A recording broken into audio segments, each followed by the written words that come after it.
الحمد لله العظيم في قدره، العزيز في قهره، العالم بحال العبد في سره وجهره، الذائد عن المجاهد بنصره، وعلى المتواضع من أجله برفعه، يسمع صريف القلم عند خط سطره، ويرى النمل يدب في فياف قعره. ومن آياته أن تقوم السماء والأرض بأمره. نحمده على القضاء حلوه ومره، وأشهد أن لا إله إلا الله وحده لا شريك له إقامة لذكره، وأشهد أن سيدنا ونبينا ومرشدنا ومولانا وقائدنا محمد المبعوث بالبر إلى الخلق في بره وبحره صلى الله عليه وعلى صاحبه أبي بكر السابق لما وقر من الإيمان في صدره، وعلى عمر معز الإسلام بحزمه وقهره، وعلى عثمان ذي النورين الصابر على أمره في مره، وعلى علي بن عمه وصهره، وعلى آله وصحبه والتابعين لهم بإحسان ما جاد السحاب بقطره. ثم إنه أما بعد، أيها الكرام، إنها صفة من صفات الأخيار وخلق من أخلاق الكبار، وهي سبب للخير والتيسير ودفع الشر والتعسير. إنها السماحة، ومن علامات الإيمان والتقوى الإحسان والسماحة وترك المعاسرة والمشاحة. قال تعالى: وأن تعفوا أقرب للتقوى ولا تنسوا الفضل بينكم إن الله بما تعملون بصير. وقال صلى الله عليه وسلم: أفضل الإيمان الصبر والسماحة. ومن صفات أهل السعادة العفو والسماحة. قال الله في وصف أهل الجنة واصفا إياهم: والكاظمين الغيظ والعافين عن الناس. فالعفو هو ترك المؤاخذة والمحاسبة مع السماحة عن المسيء، وهذا إنما يكون ممن تحلى بالأخلاق الجميلة وتخلى عن الأخلاق الرذيلة، وممن تاجر مع الله وعفى عن عباد الله. فمن عفا وأصلح فأجره على الله، والجزاء من جنس العمل. فمن تعامل بالسماحة مع الناس في معاملاتهم وعثراتهم وزلاتهم تسامح الله معه. قال صلى الله عليه وسلم: اسمح يسمح لك، أي سهل يسهل عليك. وكان رجل يداين الناس، فكان يقول لفتاه الذي يجمع الدين: إذا أتيت معسرا فتجاوز عنه لعل الله أن يتجاوز عنا. فقال صلى الله عليه وسلم: فلقي الله فتجاوز عنه. وجاء في الحديث أن الله تعالى يقول: انظروا في النار هل تلقون من أحد عمل خيرا قط؟ فيجدون في النار رجلا فيقول له: هل عملت خيرا قط؟ فيقول: لا، غير أني كنت أسامح الناس في البيع. فيقول تعالى: اسمحوا لعبدي كإسماحه إلى عبيدي. ومن آثار السماحة أنها تفتح لصاحبها أبواب الخيرات وأنواع البركات والرحمات.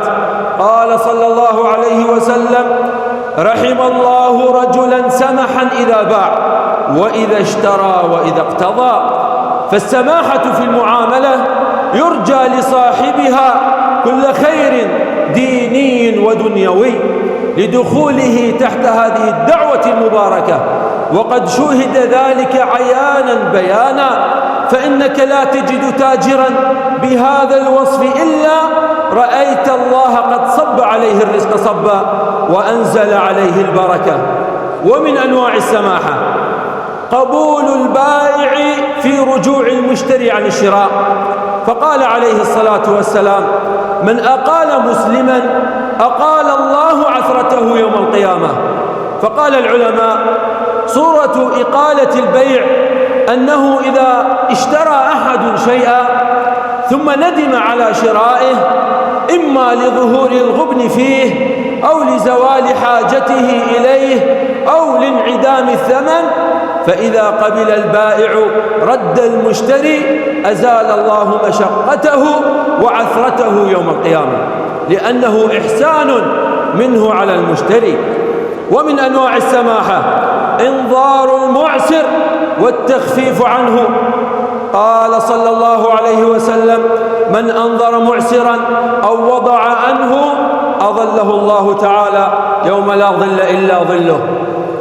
ومن صور السماحة في البيع والإيجار مراعاة أحوال المشترين والمستأجرين بالتيسير عليهم والتخفيف عنهم، فإن هذا سبب للربح في الدنيا والآخرة. ومما جاء في مأثور الحكمة: السماح رباح. السماح رباح أي المساهلة في الأشياء تربح صاحبها. ومما ينافي السماحة المبالغة في رفع الأسعار والإيجار والتضييق على الناس في معيشتهم ومساكنهم، فهذا من الضرر الذي نهى عنه النبي صلى الله عليه وسلم بقوله: من ضار أضر الله به ومن شاق شاق الله عليه. ومن علامات القسوة وعدم الرحمة ترك المسامحة حتى في الأمور اليسيرة. قال تعالى: ويمنعون الماعون، أي يمنعون إعطاء الشيء الذي لا يضر إعطاؤه على وجه العارية أو الهبة كالإناء والكتاب ونحوه مما جرت العادة ببذله والسماحة به. أقول قولي هذا وأستغفر الله العظيم لي ولكم من كل ذنب فاستغفروه إنه هو الغفور الرحيم.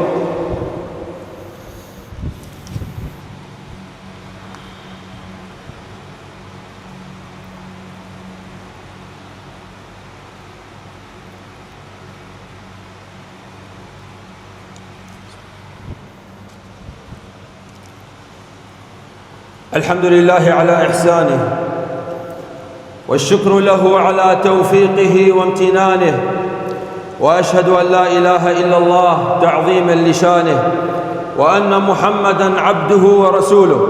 عباد الله، من أسباب السماحة الرضا بقسمة الله تعالى والاكتفاء بالحلال عن الحرام والبعد عن الطمع والهلع والجزع وترك التشوف إلى المفقود والاستغناء بالموجود. قال صلى الله عليه وسلم: ما جاءك من هذا المال وأنت غير مشرف ولا سائل فخذه، وما لا فلا تتبعه نفسك. ومن أسباب السماحة الصبر والقناعة. قال عليه الصلاة والسلام: من يستعفف يعفه الله تعالى، ومن يستغني يغنه الله، ومن يتصبر يصبره الله تعالى.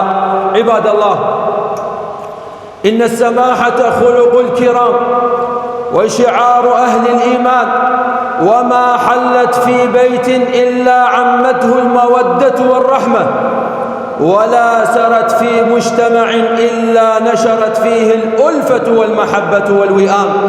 أيها الأحبة الكرام، إن كثيرا من الخلافات التي نراها اليوم بين الأقارب والجيران والأصحاب إنما نشأت من ضيق الصدر وشدة الخصومة والتدقيق في الزلات والهفوات والعثرات. ولو أن الناس تحلوا بشيء من السماحة والتجاوز لانطفأت نار كثير من المشكلات قبل أن تشتعل. واعلموا أن السماحة لا تنقص من قدر صاحبها، بل ترفع منزلته عند الله تعالى وعند الناس. فكم من إنسان عفا فارتفع، فكم من إنسان عفا فارتفع وصفح فأكرمه الله تعالى، وتجاوز عن الإساءة فزاده الله عزا ورفعة. ولذلك نحن اليوم أحوج ما نكون إلى السماحة في بيوتنا ومع أهلنا وأرحامنا، فالزوج يتسامح مع زوجته، والزوجة تتسامح مع زوجها، والوالدان يرفقان بأبنائهما، والأبناء يحسنون إلى آبائهم وأمهاتهم، فليس أحد منا كاملا والكمال لله وحده. وكذلك في المعاملات والأسواق نحتاج إلى السماحة، فلا غش ولا خداع ولا استغلال لحاجات الناس، بل رفق وتيسير وإحسان. فيا عبد الله إذا أخطأ أخوك فاعف عنه، وإذا زل قريبك فتجاوز عنه، وإذا قصر جارك فاصبر عليه، وإذا قدرت على الانتقام فتذكر عفو الله عنك، فإن الجزاء من جنس العمل.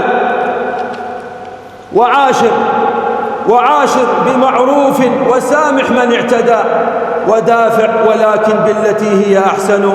اللهم اجعلنا من أهل السماحة، اللهم اجعلنا من أهل السماحة، وطهر قلوبنا من الحقد والبغضاء والشحناء يا رب العالمين. اللهم أعز الإسلام والمسلمين، اللهم أعز الإسلام والمسلمين، وأذل الشرك والمشركين، وارض اللهم عن الخلفاء الراشدين أبي بكر وعمر وعثمان وعلي، وعن الصحابة والتابعين ومن تبعهم بإحسان إلى يوم الدين.